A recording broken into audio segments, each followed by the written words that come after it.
I want to talk Panthers. Panthers, the veterans report this week. Like, it's real. Mm-hmm. We are less than 2 weeks, I believe, maybe exactly 2 weeks from the Hall of Fame game where like the NFL players will be on the field, we'll be watching on TV playing.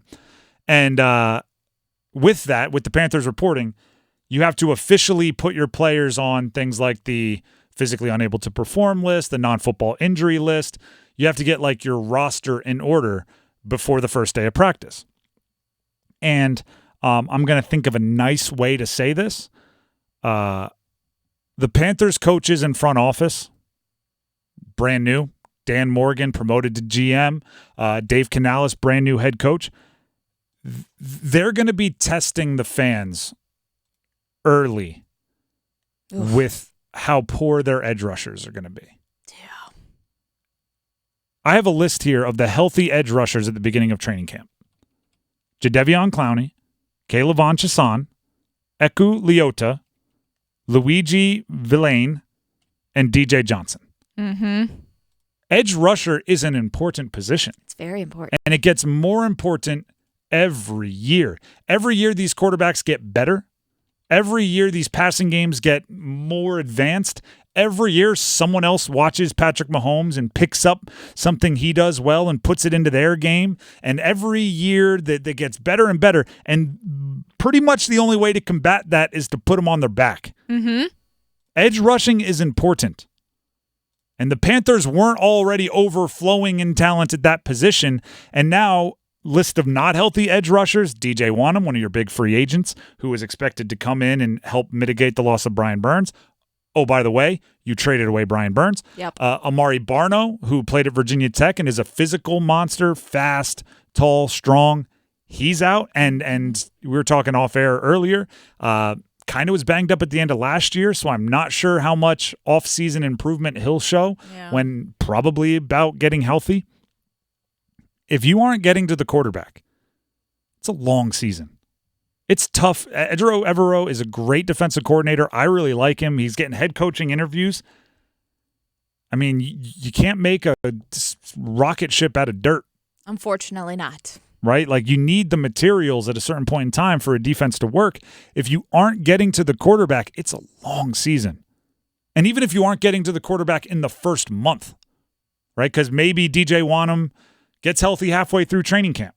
And maybe Amari Barno is ready to provide depth halfway through training camp. And maybe Jadeveon Clowney plays better than you'd expect him to. And maybe all this happens. That first month is still going to be really difficult with guys working their way back into game shape. If you just can't get to the quarterback the first month, it's a long first month. Yeah, it will be. And that's, can't make two first impressions, right? It matters. Dave Canales, the first time we see him looking head coachman-like on the sideline, he might be putting his palms to the sky going, I don't know. We're going to have to score 40 because we can't, look at the quarterbacks they're facing in the first 4 games. Derek Carr, Justin Herbert, Gardner Minshew, Joe Burrow. Now, I don't think that's any kind of murderer's row of quarterbacks, right? I'm not sure how many of them you'd have in your top 10. Definitely Joe Burrow. Herbert's probably flirting with it. The other two, definitely not. Yeah. But everyone outside of Minshew becomes one of the best quarterbacks if you tell them they don't have to worry about getting hit. Yeah, they don't have that pressure. If you tell them step up in the pocket, if you tell them just be aware of where Derek Brown is and everybody else is, you got time. You're good.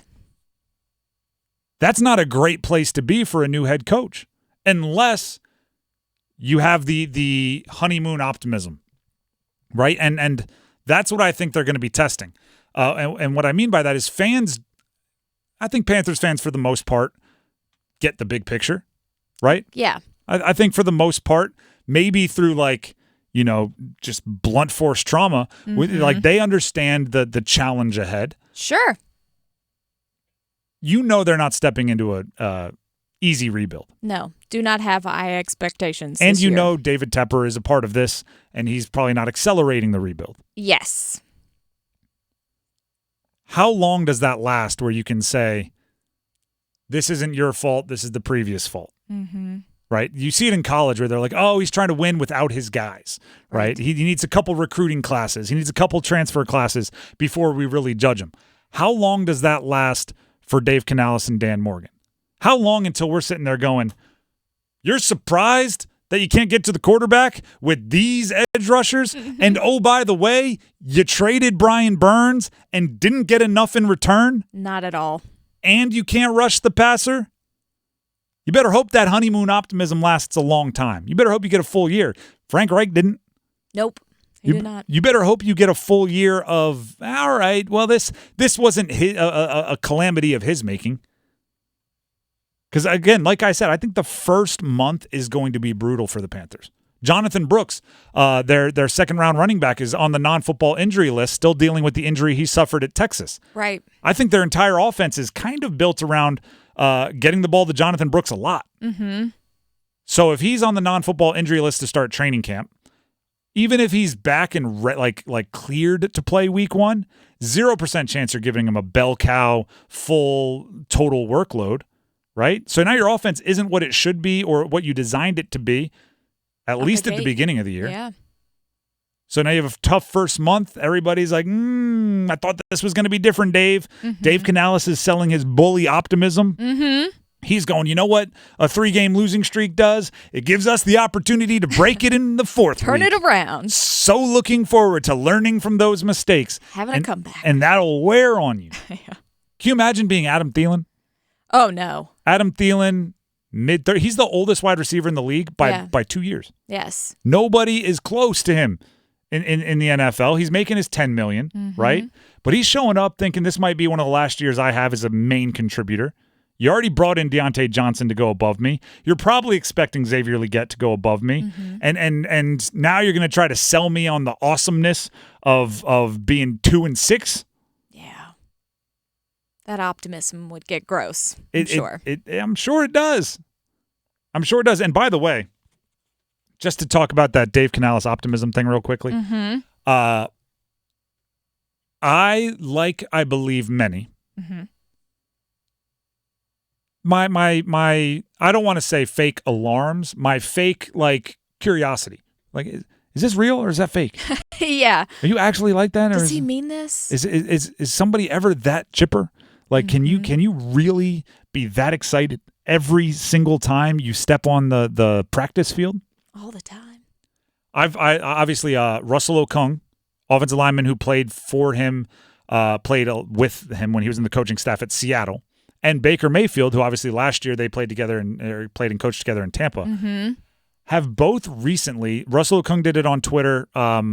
Baker Mayfield did it on a podcast. Yeah, told stories of they were where we are, going like, yeah, guys didn't really buy it at first, but eventually they both came around to say like, no, that's just who he is. He is that optimist. He means it. He is that much of an optimist bully. Russell Okung was saying, like, Dave Canales every day goes out there and lines up the practice dummies perfect. Exactly where they're supposed to be, facing the right way.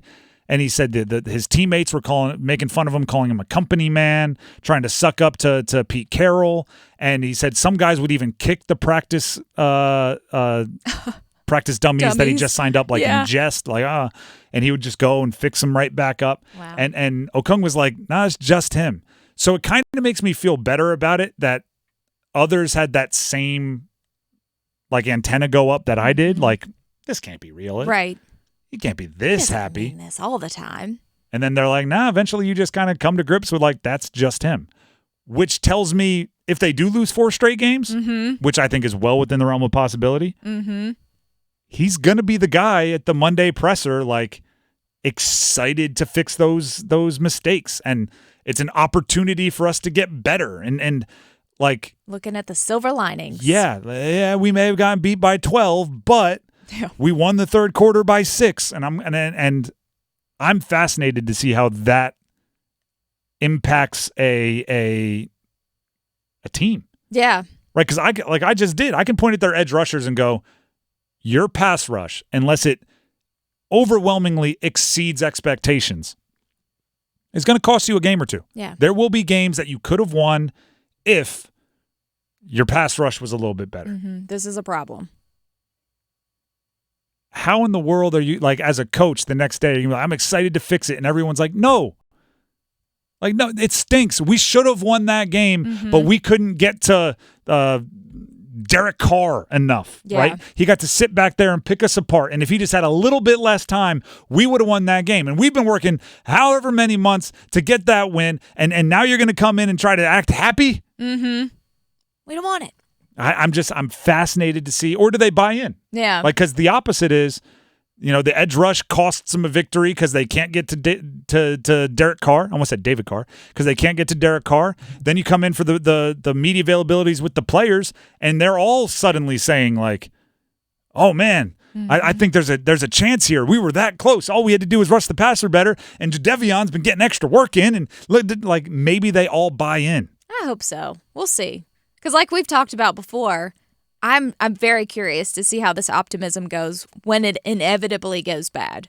Like, it's not going to be a perfect season. There's too many, like, gaps. There's too many unknowns. So I'm ready to see how that goes. And I think it's interesting to think, because he's an offensive guy, if the offense has a bad day, defense has a good day. Can he, like, there's that weird, like, the offense is the teacher's pet when you have the offensive play caller as the head coach, or vice versa. What if the offense does great, defense doesn't do well? Does he come in with the proper anger, right? Yeah. Because it's like, oh, my offense did well. Evero, what are you doing over there? Right. Like it's a really interesting blend, and that's part of being a head coach. That's part of learning to be a head coach, which, by the way, he has to do because now he is the head coach. He's first-time head coach, and exactly. I think he did it at JV high school, 15 years ago, and that's about it. There's just so many unknowns. I mean, as a Panthers fan, I can say there's so many unknowns that make me very nervous. I don't know what to expect with this season.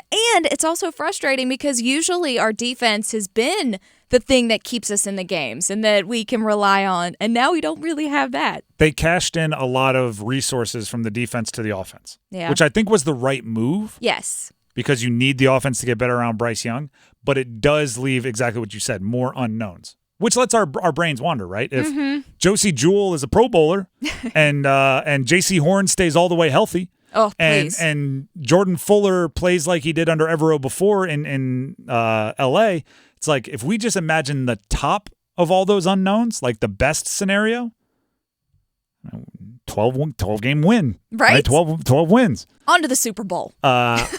But if we are more realistic, it starts to get a little bit scary pretty quick. Not as great.